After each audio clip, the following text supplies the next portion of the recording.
2012 ഞാൻ plus two പരീക്ഷ എഴുതുന്നത്. Plus two second language Hindi ആയിരുന്നു. അതേ വർഷം തന്നെയാണ് ഉസ്താദ് ഹോട്ടൽ സിനിമ റിലീസ് ആയത്. ഉസ്താദ് ഹോട്ടൽ സിനിമയും എൻ്റെ സെക്കൻഡ് ലാംഗ്വേജ് ഹിന്ദിയും തമ്മിൽ വളരെയധികം ബന്ധമുണ്ട്.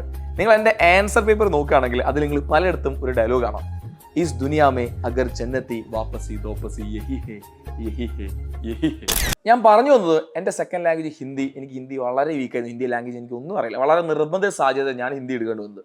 അങ്ങനെ ഞാൻ എന്തൊക്കെയോ കഷ്ടപ്പെട്ട് പല സിനിമ ഡയലോഗും അവിടുന്ന് ഇവിടുന്ന് ഒപ്പിച്ച് ഞാൻ ഹിന്ദി പരീക്ഷ എങ്ങനെയോ രക്ഷപ്പെട്ടു. കാരണം ഹിന്ദി എക്സാം അങ്ങനെ വാരി വലിച്ച് എഴുതേണ്ട ആവശ്യമൊന്നുമില്ല, കുറച്ച് മാത്രം എഴുതിയാൽ മതി. പക്ഷേ മലയാളം അങ്ങനല്ല, ഒരുപാട് എഴുതേണ്ടതുണ്ട്. എൻ്റെ ഒരുപാട് സുഹൃത്തുക്കൾ ഇനിയിപ്പോഴും അറിവുണ്ട് പ്ലസ് ടു പരീക്ഷ എഴുതി വരുമ്പോൾ പേപ്പറിൻ്റെ കനം കണ്ട് അത് കുഴപ്പമില്ല, അതും അത്യാവശ്യം മാർക്ക് കിട്ടാണ്ട് എന്ന പേരിലാണ് നൂല് കെട്ടി കൊടുക്കുന്നത്.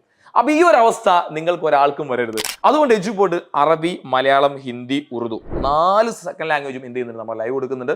ലൈവ് നടക്കാൻ വേണ്ടി ഇപ്പോൾ നമ്മുടെ കൊമേഴ്സ് ചാനലല്ല, നമ്മുടെ സയൻസ് ചാനൽ. അപ്പൊ നേരെ നിങ്ങൾ എന്ത് ചെയ്യണം, കറക്റ്റ് 7 മണിയാകുമ്പോൾ എവിടെ എത്തണം, നമ്മുടെ പ്ലസ് ടു സയൻസ് ചാനലിലേക്ക് എത്തണം. അതിന് ലിങ്ക് ഒക്കെ ഞാൻ താഴെ കൊടുക്കുന്നുണ്ട്. ഇപ്പം തന്നെ നിങ്ങൾ എന്ത് ചെയ്യുക, ആ ലിങ്ക് ഓപ്പൺ ചെയ്ത് വെക്കുക, നോട്ടിഫൈ മീ ഓൺ ചെയ്ത് വെക്കുക. അതുപോലെ തന്നെ നിങ്ങളുടെ സെക്കൻഡ് ലാംഗ്വേജുമായി ബന്ധപ്പെട്ട മുഴുവൻ വീഡിയോസും റെക്കോർഡ് പിടിച്ച് എവിടെ വരുന്നുണ്ടോ, നമ്മുടെ സയൻസ് ചാനൽ വരുന്നത്. നിർബന്ധമായി നിങ്ങൾ എല്ലാവരും ആ വീഡിയോസ് കാണണം. അതുപോലെ തന്നെ ഓരോ സ്ട്രക്ചേഴ്സ് കൃത്യമായി ഹിന്ദിയും അറബിയും ഹിന്ദിയൊക്കെ നോക്കുകയാണ്. ഒരുപാട് സ്ട്രക്ചേഴ്സ് നമുക്ക് പഠിക്കാനുണ്ട്. ഓക്കെ, എളുപ്പത്തിൽ നിങ്ങൾക്ക് സെറ്റ് ആയി നമ്മുടെ ടീച്ചേഴ്സ് റെഡിയാണ്. അപ്പോൾ നിങ്ങൾ എന്ത് ചെയ്യുക, നിഹാൽ സാറെ പോലെ ഈസ് ദുനിയാമേ അഗർ ജന്നത്തി വാപ്പസി ദോപ്പസി യഹി എന്ത് ചെയ്ത് എഴുതി വെക്കരുത്. അപ്പം നന്നായി പഠിക്കാം. All the best.